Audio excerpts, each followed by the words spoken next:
ничего. Привет всем, кто уже присоединился. О, еще кто-то присоединяется. Угу.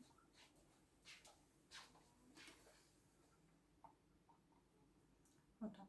Хорошо. Начну издалека, потому что вот у нас сейчас карантин и очень много онлайн-движников.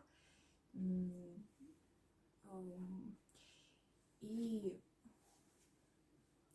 на одном из них, то есть на фестивале народного танца, Леха ими случайно заинтересовался и захотел прослушать онлайн-занятия от Екатерины Александровой, которая говорила на тему бал-фолка. И об этом слове я впервые узнала именно в этот момент. И раньше никогда не знала о таких танцах. Вот. Она в своей лекции, в онлайн-уроке, говорила больше всего о импровизации. И, в принципе, невозможно было, например, целиком узнать, что такое бал-фолк, потому что у него есть и импровизационные, и схемные танцы, насколько я поняла. Вот. Но вся их импровизация и все моменты, которые они таскают из других танцев, это очень интересно.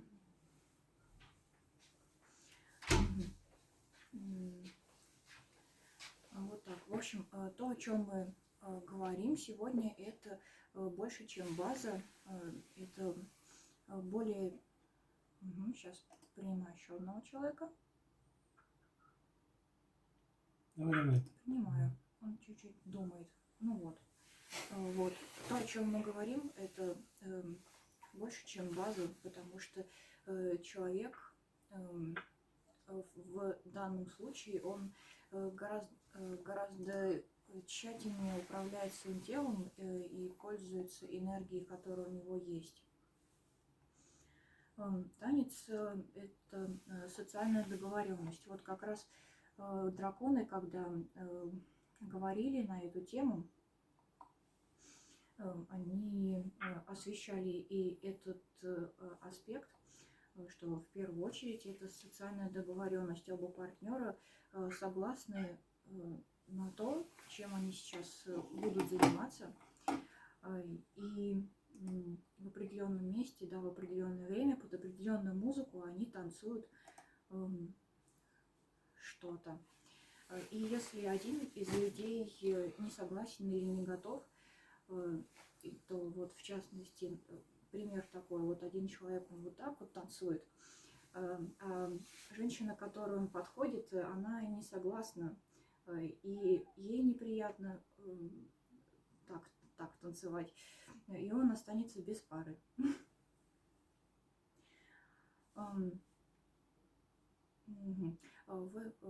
В этих импровизациях, про которые рассказывала Екатерина, у кого-то есть микрофон, у кого-то работает микрофон.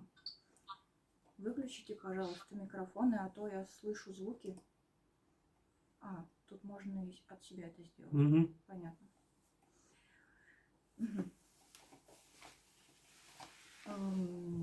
Импровизация. Вот Екатерина Александрова, она показывала разные шаги. То есть это перенос веса, не только такой, к которому мы привыкли, просто движение вперед корпуса и ноги, которые ты подставляешь, когда идешь своим намерением, но и это разный перенос веса. Сейчас покажу. Вот, например, в барокко очень много на это внимание обращаются. И, например, первый шаг, он может быть через низ вверх. Кошка тоже через вверх, вниз. А также, например, в блюзе по диагонали, туда-сюда.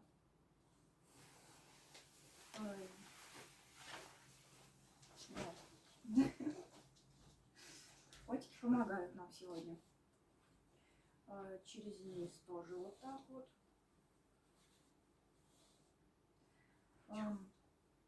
Шаг, когда ты как бы переносишь вес, но при этом ты отталкиваешься от места.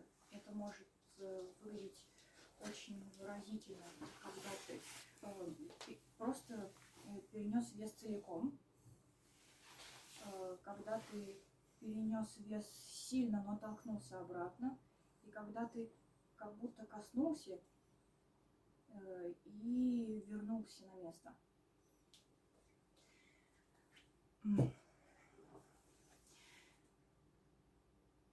Внутри, как это можно использовать внутри пары? Это использует, ну то есть то, что я сейчас сказала, используют лидер и фолловер. Но если лидер, например, он как главный локомотив, который задает движение, то есть он как главный сообщающий энергию, то он должен не давать лишних сигналов своими шагами. Если, например, он делает Чарльстон, и при этом девочка просто трясется рядом, то она не получает никакой информации, она просто путается и не понимает, что от нее хотят. Или, например, фолловер, когда он что-то делает, то он обязательно должен тоже не давать каких-то лишних сигналов лидеру, потому что он будет обращать внимание на нее. Ну, то есть она должна понимать, что он обращает на нее внимание, когда она что-то делает. То есть и не разрывать пару, потому что фолловер в паре, он как огонек гирлянды. Если гирлянда не получает источника энергии от розетки, например, то она не горит. Вот так, конечно, ориентируясь на конспект, я думала о том, что я буду рассказывать.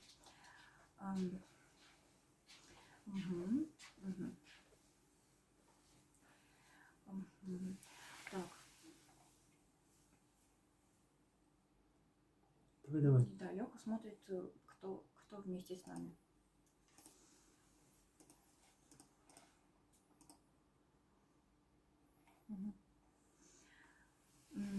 В паре, ну то есть в паре должен быть диалог, то, что я уже говорила, но другими словами.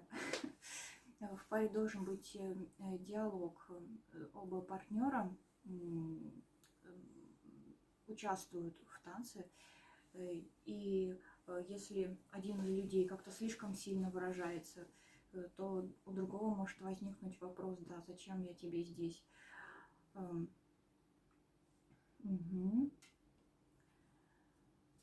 Так, и про движение еще. Энергия, которая у меня есть, я использую рационально. То есть, если, например, лидер, я фолловер, а лидер делает какое-то движение, которое требует моей быстрой реакции, то если я начну выпендриваться в этот момент, то я могу потратить много времени. И поэтому я заранее думаю, что я могу сделать, чтобы и не помешать своему партнеру, и украсить наш танец. Я еще так... Я показала шаги из барокко немного, чуть-чуть из блюза, вот просто про перенос веса, каким он может быть. Сейчас еще покажу, какие могут быть шаги. То есть, и что мы можем взять, что мы можем использовать. Да. Что мы можем использовать? Это шаг с подтаскиванием каким-нибудь. глубокий шаг, шаг кик, например, какой-то, шаг ронда,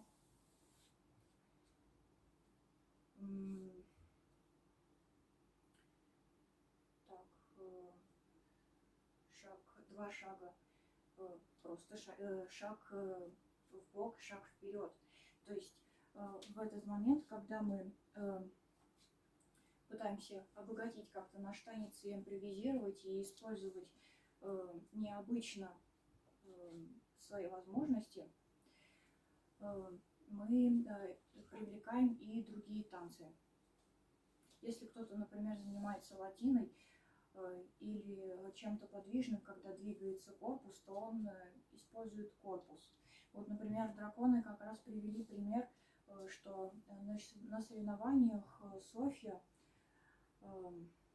девочка такая, участвовала там, она даже приезжала к нам на воронежские соревнования, тоже участвовала как судья. Вот, она использовала как раз вот это движение тела. Еще важный момент про то, перестает быть кросс-степ кросс-степом, если мы танцуем что-то вот невразумительное, какими-нибудь необычными шагами, как-то странно двигаемся, необычно. Ведь, скорее всего,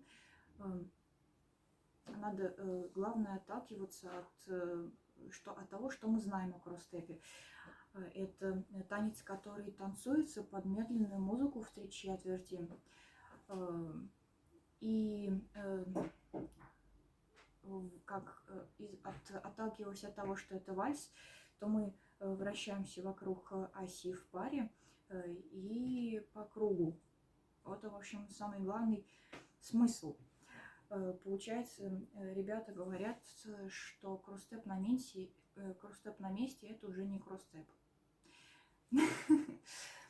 Конечно, бывают такие ситуации, когда вот трафик и все такое, ты оцениваешь пространство вокруг тебя, но если ты танцуешь исключительно на месте, то это уже другой танец.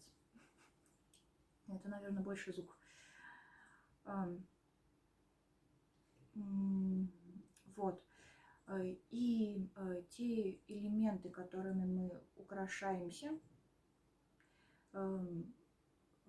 и способы, которые мы, что мы используем, чтобы внутри танца что-то происходило,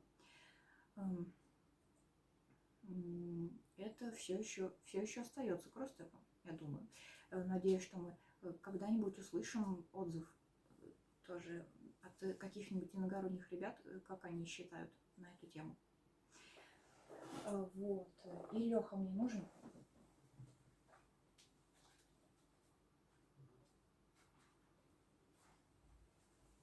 Угу. Помаши ручкой. Что мы покажем? Мы покажем hesitation. Почему я за девочку? Так надо? Нет, погоди, так надо, если ты это задумала? Ну, чтобы я как-то управляла тобой. То хорошо, я девочка. Да. А я как лидер. Что мы знаем про обычный hesitation? 1, 2, 3, 2, 2, 3, 3, 2, 3, 4, 2, 3. И все. Ну, просто в променаде. Что может быть? Понижение уровня. 1, 2, 3, 2, 2, 3. 1, 2, 3, 2, 2, 3. Ну, вот. То есть мы понизили нашу планку и создали напряжение внутри пары, потому что, ну, физическое напряжение. Шагнули туда, перекатились обратно, сделали шаг и поднялись.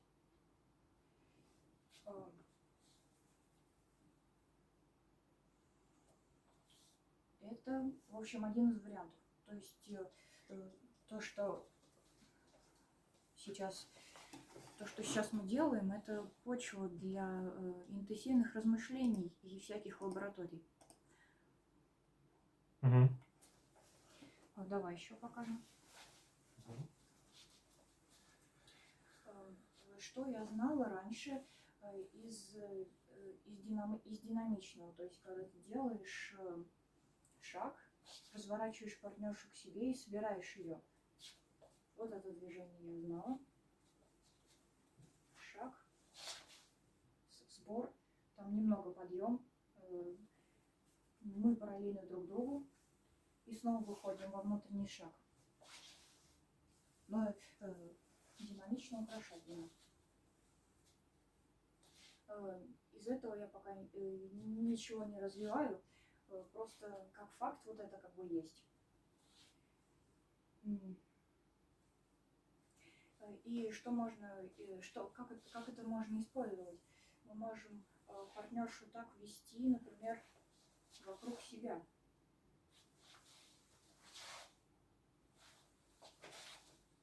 Я, то есть, делаю шаг назад, благодаря которому я смогу повернуть. То есть я рассчитываю свои силы, как я могу использовать свои шаги и свои движения, потому что у меня голову отрезает, и я решила присесть. Вот. Свои движения, чтобы реализовывать. Ну, то есть превращать потенциальную энергию в кинетическую. Леха опять сел, и он мне опять нужен. Мгм. Вот. Пример из того, как рационально использовать энергию. Вот, например, я держу в тени Леху, и мы вот знаем про пружинку, когда мальчик выталкивает девочку и возвращает назад, и потом как-то использует ее энергию. Сейчас, погоди. А кто не знает, смотрите одно из последних видео с наших уроков в нашей группе. Это был последний перформанс, который мы реализовали, последняя фигура, которую мы разучили на наших уроках, и потом вот этот вот карантин начался. Так что это классная фигура, не успели ее развить. Угу. Вот. И, короче, ты сейчас как бы сделаешь кик в этот момент. Понимаешь? Как скажешь. Вот я выталкиваю. Как тебе было? Ну, если мне время дать, чтобы я не упал назад, то я успею сделать кик. Ну вот. Получается, что Лехе нужно больше времени, чем если бы он, например, не делал этот кик. И если бы он, например, Ну, вот так, что ты сделал из танго. да, ну что-то мы хотим сделать из танго, но при этом, чтобы нога далеко не уходила вперед, потому что ей нужно много времени, чтобы вернуться назад. Вот о чем надо думать в такие моменты, когда хочется украситься, думать про время. Попробуй что-нибудь еще. Ну вот, Да, ты снова меня завалила. далеко. А думать про время надо в партнерше? Да. Ну да. Если ты хочешь украситься, то ты думаешь, что у тебя есть. Угу. Короче, использую один счет, а не 8. Ну да. Если Что ты успеваешь сделать Мгм. этот один счет. Хорошо. Потому что я, например, когда это делаю, я, скорее всего, не знаю, что тебе резко захочется что-нибудь невероятное сделать. Так, там пошли здорования. Да. Ну нет, это давно написали. Ну ладно. Угу. Угу. Вот так вот. Так.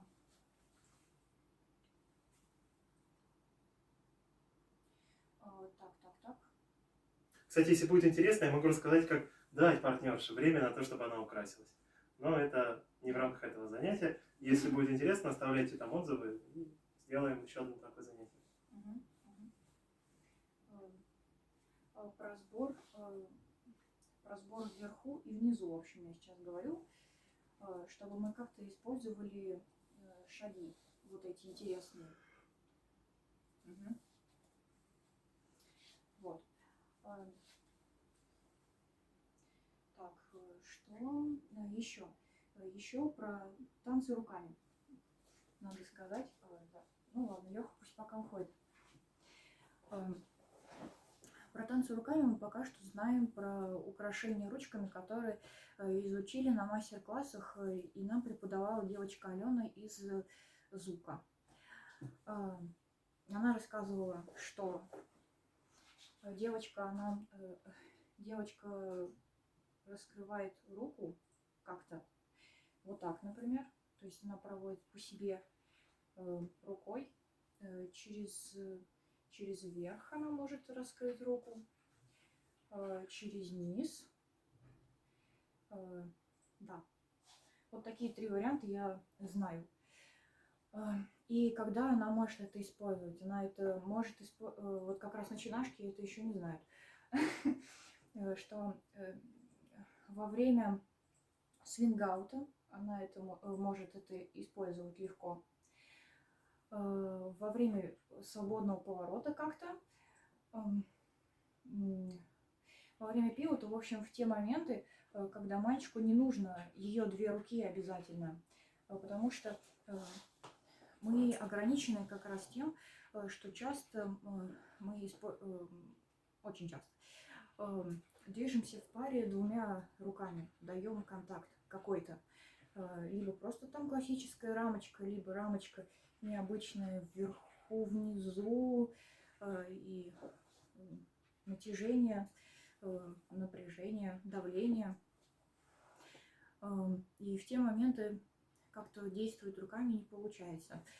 Возможно, и когда руки уже свободны, например, мальчик делает хип-гоус, он может, ну, если вдруг это девочка, лидер девочка, когда она лидер делает хип-гоус, он может делать и это 2 руками, а не просто одной. Или же девочка, когда поворачивается под рукой, использовать как-то. Но про это надо еще подумать, потому что тоже трудный момент. Потому что очень быстро надо реагировать на то, что будет дальше.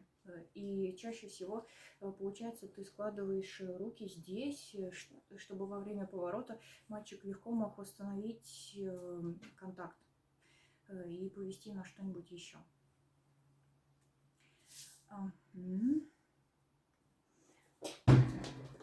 Ой, это котики буянят, если что. Вот, про свингаут интересно у меня появилось. Вот Екатерина, она показывала шаг необычный во время своего импровизационного танца. Ой, извини. Это тоже какой-то. Это просто на широких ногах, да, она идет вот так. Угу. Шугар-степ мы его называем в фокстроте. Да, вот, в фокстроте есть такой шаг, Леха говорит. И в танго тоже и есть. В танго тоже. И Леха, мне тебя надо. Вот я вывожу, например, девочку. Я девочка. Да. Фолловера своего в свингаут. А когда возвращаю ее, то иду именно этим шугар-степом. Да. Шугар-степом. Сладеньким шагом. Сладенький шаг. Ты хочешь показать опять? Ну да. Тогда отойдем назад. Да. Угу. Раз, два, три. И получается, что я ее веду, ну, своего фолловера веду, пока так иду, она идет. И она наверняка просто обращает внимание на то, какой я классный.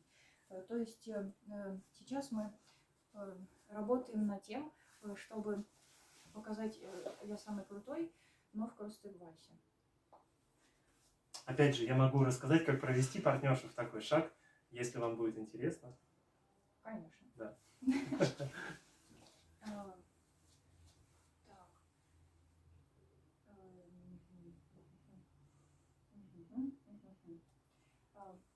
Хип-гоус, про который я говорила, про необычный, это вот такой.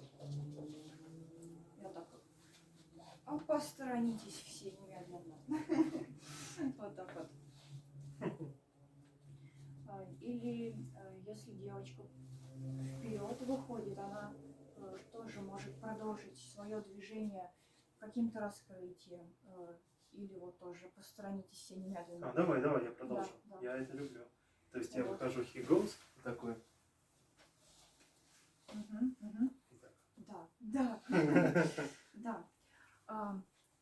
Над чем еще можно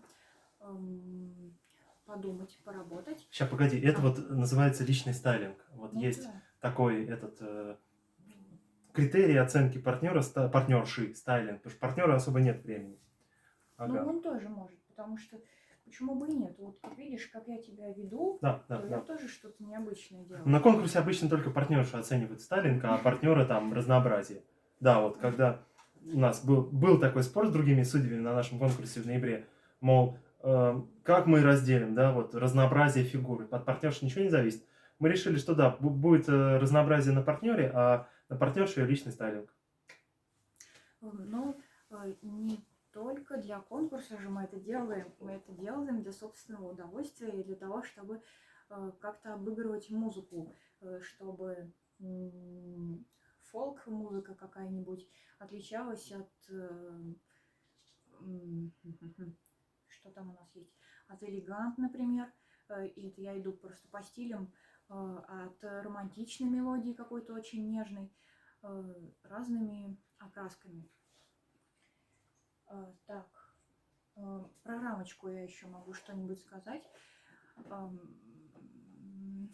рамочку это как раз вот введение обычное, там введение вверху, внизу и всякое дополнительное поглаживание. Вот так вот. По-моему, сейчас я проверю, все ли я сказала.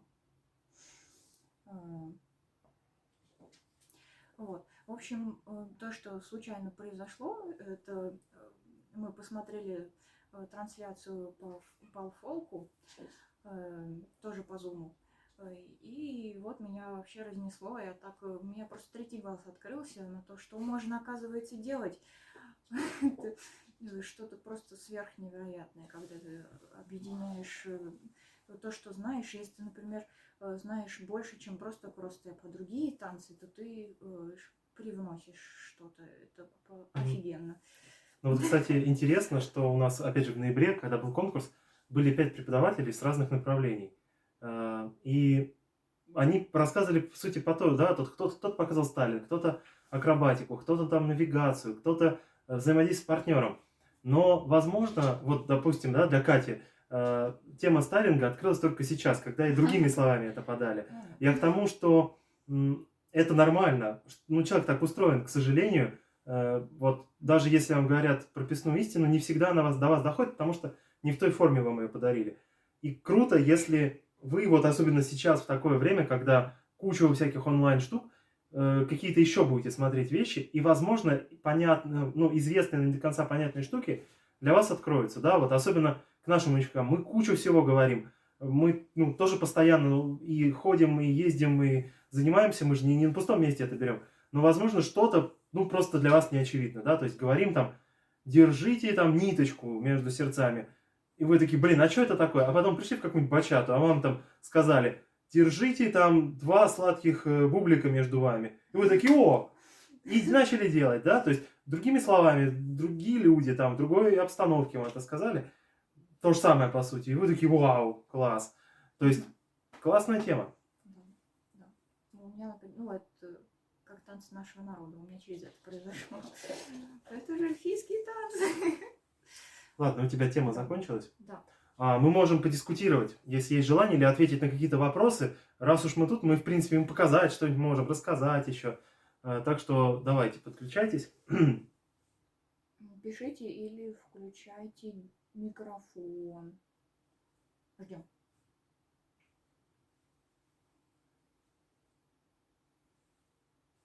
А ожидает. Давай пустим А. Угу. Заходи.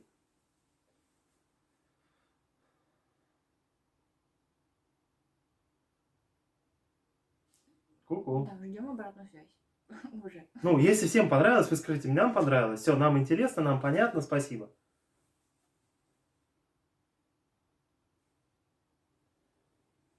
партнершу понять, что сейчас Ага. можно что-то выкинуть.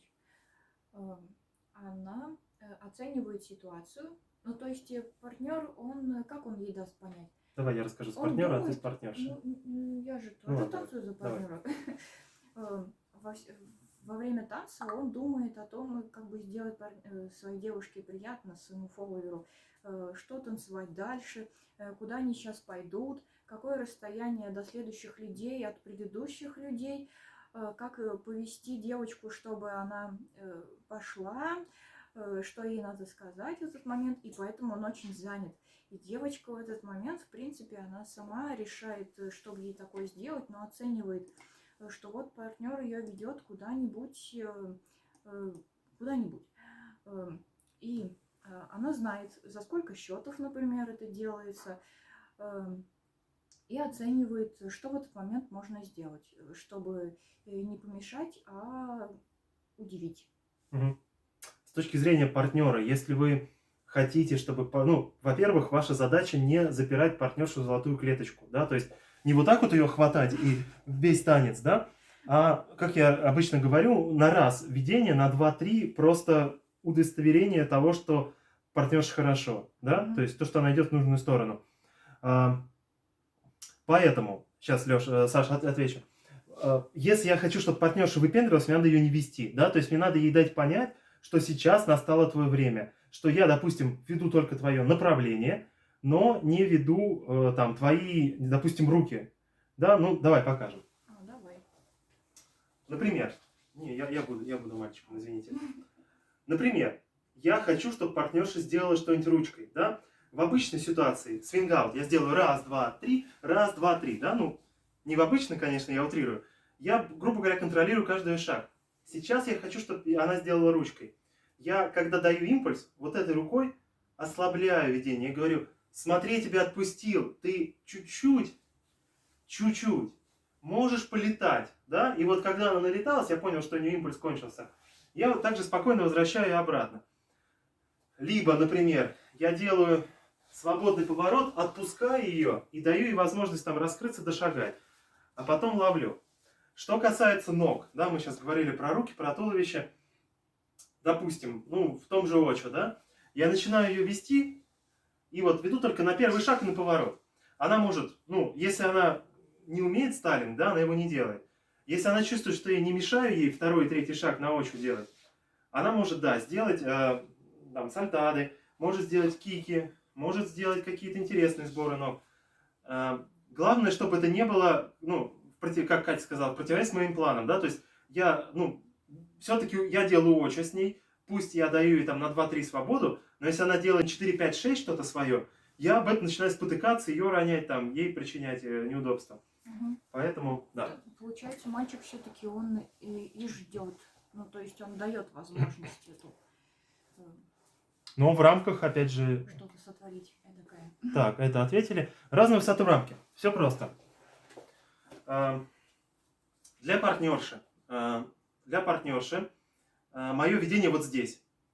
Ну, либо вот здесь, да, если мы говорим про дальнюю позицию. То есть, неважно, как низко я сижу. Я могу сидеть вот так, но, видишь, рамка моя осталась на одном уровне. Соответственно, она осталась на одном уровне. Если же моя, вот я держу крепкую рамку, и она, вот сама рамка идет вниз, то и партнерша, ну, центр тяжести партнерши понижается, да, то есть она не просто руки вниз опускает и все, да, нет, она сохраняет ведение до последнего и вот отсюда танцует. То есть мы можем делать, ну да, обычно это делается в низком очо, с низкими такими, как это, планео, да, ну, либо я наоборот ее буду поднимать в конце, чтобы она поднималась на полупальце, собирала ноги, да, то есть рамкой я ей ее наставляю. Мы об этом говорили. Нет, а когда я это говорила, я имела в виду немного другое. То есть то, что Леха сказал, это правда. А то, что я сказала, это просто странными словами я описала видение внизу, когда у нас натяжение внизу. Ага. Когда у нас руки лежат на руках, это тоже чуть-чуть ниже, чем обычно. Или руки изображают дерево, да, то есть сядем, покажем дерево. Вот. И так мы тоже ведем, можем вести, потому что есть давление в паре. Ну, напряжение. В руках, да. Активное состояние. Угу. Так, отлично. Что Вот еще? это. Мгм. Да, то есть, как это, самое удобное снять яблоко с ветки, да, это взять вот так вот рукой, вот на уровне своего лица, потому что, ну, вот рука, она из плеча растет, вот так, да, и снять. Но если яблоко растет там на 4 метрах, то мы берем палку и какими-то хитрыми там напряжениями руки, чем-то еще, мы это яблоко все равно снимаем, да. То же самое и с рамкой. Мы взаимодействуем, грубо говоря, своими палками с этим яблочком. И ее так ну, тоже передаем ей свое намерение, свое усилие. Угу. Так, у нас ответ на вопрос, кто не знает. Спрашивайте. Мы говорили про стайлинг, про высоту рамки, про выкрутас партнерши. Может, еще есть какие-то интересные вопросы? Да, про необычные шаги. Да, не про необычные шаги. Когда ты идешь, широко расставив ноги, например, Угу. или делаешь шаг там через низ вверх, там, через диагонали, все такое. Угу.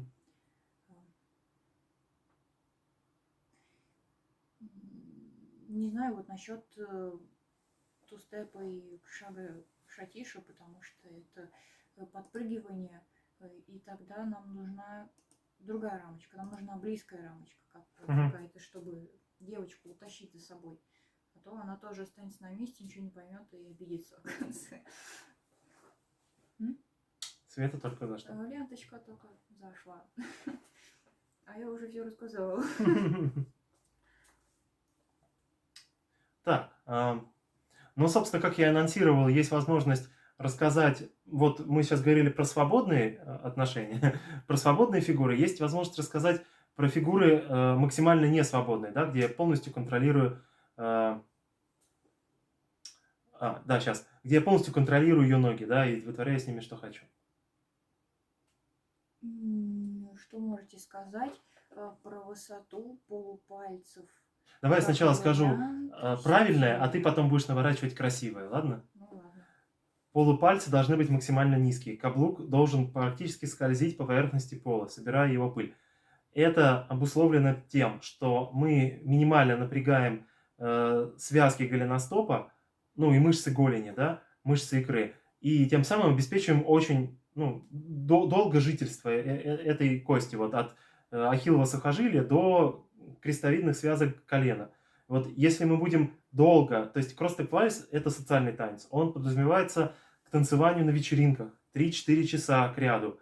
Если 3-4 часа к ряду, и давайте, среднему человеку, да, среднему россиянину, 70% нас тут оказывается, если вот ему 4 часа, там, 2 раза в неделю танцевать на полупальцах, он офигеет и будет ходить долго к травматологу, как я это делал. Я, собственно, из этих ребят, еще если там лишний вес или там какие-то еще травмы, это еще усугубляется.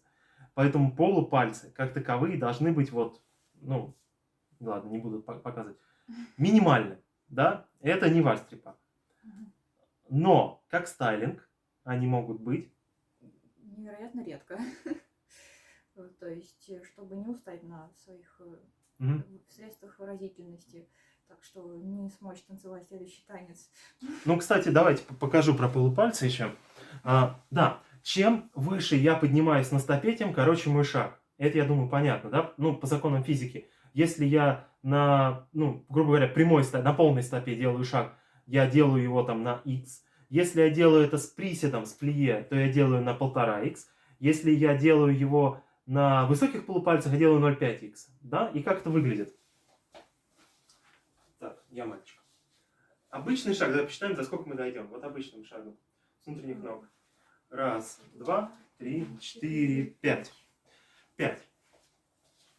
За 5 шагов дошли до вас. Теперь максимально высокие полупальцы. Я поднимаю сам, поднимаю ее. 1, 2, 3, 4, 5, 6, 7, 8. 8. 1,5 раза увеличились, да? Ну, почти 2. То есть мы проделали тот же путь, затратив в 2 раза больше усилий. И вот тут вот мы затратили в 2 раза больше усилий вот сюда. Как стайлинг. Повышение, понижение уровня за счет нижней части, да, не за счет только верхней, можно использовать, да. можно делать акцент. Есть частая такая штука. Это акцент на первый счет. Раз, два, три, два, два, три. Да? Некоторые, кто начинает заниматься кросстеп пальцем, утрируют в обе стороны. Они делают раз, два, три. Да? Поднимаются на полупальцы на два, три. Это, если делать осознанно, то возможно как вариант стиля. Но опять же, в рамках разумного, доброго, вечного. Ага.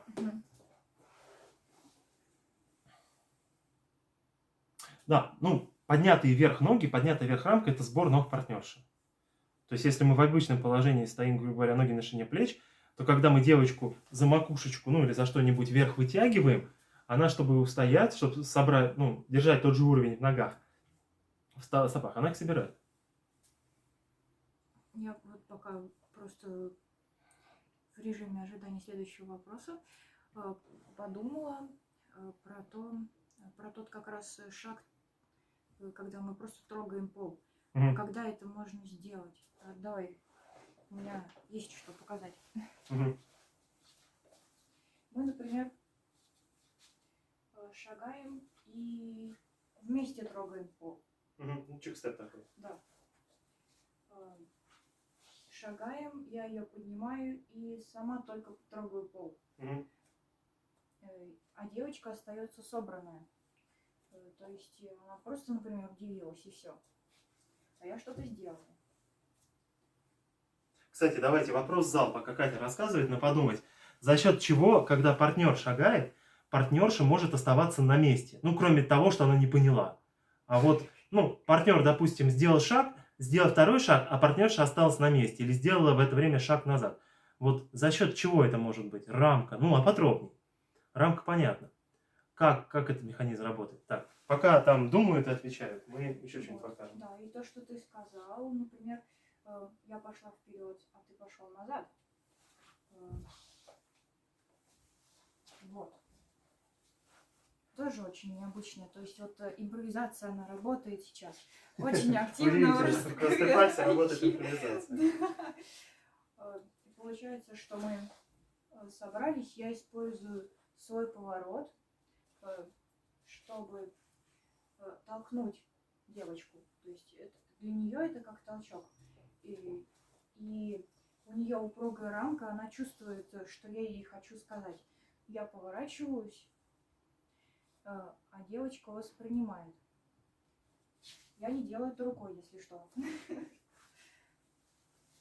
Вот мы собрались, и она делает шаг назад, я делаю шаг спиной вперед. И мы расходимся в такой свинг-аут. Да. Хотя это не свинг-аут, потому что у нас в конце нет натяжения. Его надо еще создать. Отсутствие импульса. Да. Вот. Еще варианты будут? Нет, это все на что где когда бы не зашли. Какой сложный вопрос. Я это говорю, на втором занятии, наверное, и потом повторяю еще раз 100, наверное, за семестр. Когда ты девочку не повел, она не пошла. Не, почему? Я ее повел, она пошла куда надо, а я пошел в другую сторону. У нас тут есть опытные танцоры. И тут импульс, это же хороший ответ. Можно все у нас. Повторите вопрос. Здесь танец. Ага, вопрос. Так. Итак, внимание, знатоки. За счет чего я могу повести девочку в шаг, а сам остаться на месте? Либо наоборот, самому пойти в шаг, а девочка остается на месте. Правило надо сформулировать. Золотое.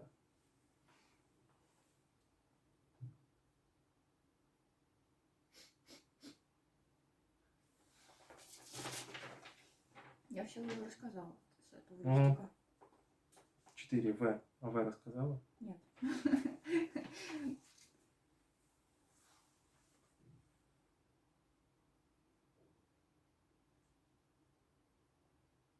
Либо там кто-то долго печатает, либо...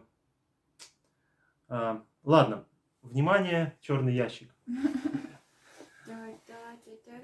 Да. Давайте сначала так вот близко, мой блестящий лоб, сформулирует правила. Итак, ноги девочки равно мой корпус, моя рамка. Мои ноги равно только мои ноги. То есть, что это значит? Верхом я всегда остаюсь девочкой, И то, куда ведет ее мой верх, туда идут ее ноги. В то же время мои ноги живут своей жизнью. Собственно, про это Катя сегодня говорила целый час. Про то, что ноги ведущего могут жить абсолютно своей жизнью, но если они никак не затрагивают партнершу, то это классно. И это добавляет танцу выразительности, да. Я иду быстрыми там перебиранием ножек, а партнершу веду раз, два, три, да. И это на самом деле очень круто. Если у вас есть там в паре возможность попрактиковаться, либо еще как-то, попробуйте. Да, давай покажем. Собственно, мы это уже показывали много раз. Да, то есть номер раз. Я не делаю ничего, веду партнершу, да, то есть я запускаю ее в импульс, сам стою на месте, либо там делаю какие-то невероятные движения, а ее веду в ее раз, два, три. Вариант второй. Когда я делаю невероятные движения вместе с партнершей, потом я говорю ей стоп, заземляю ее, то есть вот прям четко говорю, посиди, постой, потормози, я тут сам вокруг тебя погуляю, что-то с тобой поделаю невероятно. Да? И потом, как вы знаете, с первых уроков кросс-степ вальса, даю импульс ей на шаг с плие и переведу ее в движение. То есть еще раз, мои ноги это мои ноги, и от них не должно зависеть то, что делает партнерша. То, собственно, с какой проблемой сталкиваются многие новички, мальчики, они начинают идти, но не начинают вести. Да, и поэтому они, почему, я же иду, я ее держу, а она со мной не хочет идти. Нет, это две разные субстанции. Видение и ваше передвижение – это два разных уровня. Да, вначале может казаться, что они очень сильно зависят, но потом они все больше разъезжаются в голове. Да, то есть все равно по факту остается, что я делаю шаг, и только благодаря этому я веду партнершу. Но я могу сделать 3 шага, и только один будет из них импульсным для нее, а остальные 2 будут только для меня.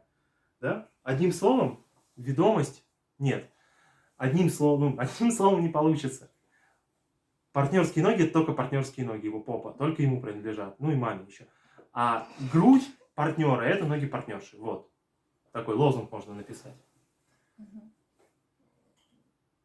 вообще, да, когда ты делаешь какую-то базу, то для того, чтобы повести партнершу, ты должен сам как-то пойти.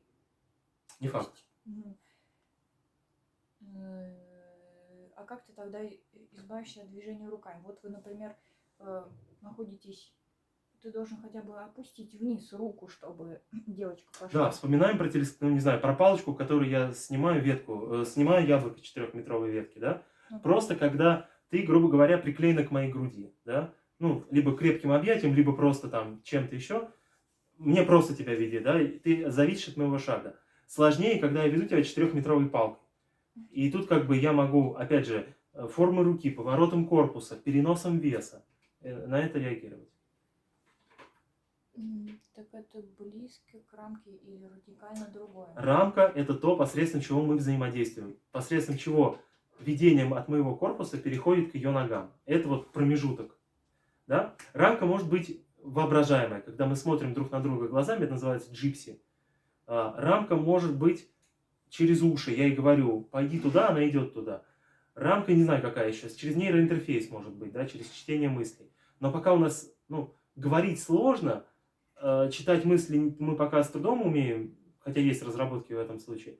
Поэтому да, рамка – это то, посредством чего мы передаем информацию. Вот. Как Ethernet кабель. И то, что говорила про, когда рука идет вниз, это надо озвучить, в каком движении это. Вот мы вышли с свинг-аут, мы остановились, в принципе, у нас есть натяжение в паре. И как повести девочку, чтобы она пошла, а ты остался на месте, но при этом не сделать движение вот такое, потому что это, когда я делаю вот так, я ломаю рамку. Если я делаю движение вниз, то все окей, что это натяжение, и я действую грамотно. Да, всякая красота и вот то, что вот это невероятное украшательство, они должны быть в том числе и они должны быть техничными. Техника это база. То есть, если ты делаешь движение, э, Абы как, то получается абы как результат. Понятно, да. То есть, чтобы начать выпендриваться, надо сначала изучить базу. Вопрос. Вот вопрос еще одну показать и, наверное, закончим, потому что мы уже час болтаем, и это классно. Для онлайн-конференции час, ну, в целом для любого совещания час Да. это достаточно. Да. Джипси и Jedi Волсинг – это одно и то же? Ну-ка, Катя, отвечай. Так, джипси это когда я трогаю девочку, и она идет. Нет. Нет? Давай, вторая попытка. Ну, просто чуть не приходили на младшей группе, это нормально. Нет, ну у нас же упражнение, когда... Так, гравити это когда мы трогаем девочку, и она идет. Джипси и джедай. По-моему, джедай это часть джипси. Какая? Что такое Jedi Волсинг и чем он радикально отличается от джипси? Так звучит вопрос. Хорошо. Jedi Волси – это поворот в манере джипси. Джипси – это манера, когда мы ведем во что угодно, не касаясь друг друга. Ну вот. Бесконтактное движение. Еще раз, Jedi Волсинг – это базовый поворот в манере джипси. Джипси – это манера ведения без физического контакта. Вот, и показать. Да, показать. Ой, еще чуть-чуть. Все? Да, а что показать? Да, показать. Катя упомянула, что есть несколько возможностей вернуть к себе девочку, ну, не только из свингаута, из откуда угодно, да? Давай покажем их. Ну, давай. Чтобы было видно. Вот так вот видно будет? Да. Самый простой вариант – это сократить между нами дистанцию. Да? То есть я шагаю ей навстречу, я ее ловлю и отвожу свою руку в сторону, да, при этом сохраняя рамку. Вот, ловлю ее. Второй вариант – это шагнуть. Ну да. Еще можно опустить руку, да, шагнуть навстречу и опустить руку. То есть как-то сократить дистанцию физически, ну, как топорно, да. То есть либо отвести в сторону, сократить вот это расстояние между нами, либо опустить вниз, но для любителей горяченького поднять вверх, да, и вот зафиксировать. Второй вариант – это сделать, сейчас в камин главное не улететь, сделать шаг назад и дождаться, пока она придет, да, то есть я вот тем самым своим импульсом я делаю один шаг, а ей сообщаю энергию на 3. И тем самым раз, два, три, да, то есть я ее уже не веду, она все равно идет. Вот та самая магия. Вариант номер 3. Был вариант шагнуть навстречу, сократив вот это расстояние. Был вариант шагнуть назад. Следующий вариант – это сделать поворот корпуса. Да? То есть я вообще остаюсь на месте. И ловлю ее. Ну, она сейчас валится. Может быть, еще какое-то упражнение, да? Я могу... Это значит не специально было, да? Что... Я могу просто пропустить ее мимо себя. Вот она улетит в камин и в шкаф. Так. Это сказали. Вариант номер 4. Это вот вредный совет от Алексея Нелюбова, наша новая рубрика. Установить зрительный контакт и поманить к себе. Да? И поймать. Это вот совсем, если вы сработанная пара, если вы понимаете сигналы друг друга, ну, либо явно сказать, да, в танце. Но обычно вот пока до нее дойдет, это долго. Тут должно быть на уровне рефлексов, да, то есть если вы посмотрели, сделали какое-то движение, да, она к вам подошла. Хорошо. Звать, ну, так это долго. Так. Поворот в сторону. Да, поворот, шаг навстречу, шаг назад, визуально позвать. Что ты делаешь? Я делаю необычные шаги. Заметьте, не было ни одного физического движения рукой, ну, силового движения рукой, да, и нигде не делал вот так. Это неправильно, так делать не надо. Да, вот только вот это движение, как это, генератор, когда заводите, вот не надо заводить генератор. Еще раз, либо шаг навстречу с сохранением вот этого натяжения в рамке, видите, мы не изменили форму руки, она такой же длинная осталась, просто она ушла либо в сторону, либо вниз. Второе это без изменения, шаг назад. Третье это поворот. Да, и четвертое это вовсе метафизическая помощь, но нигде не использую вот это.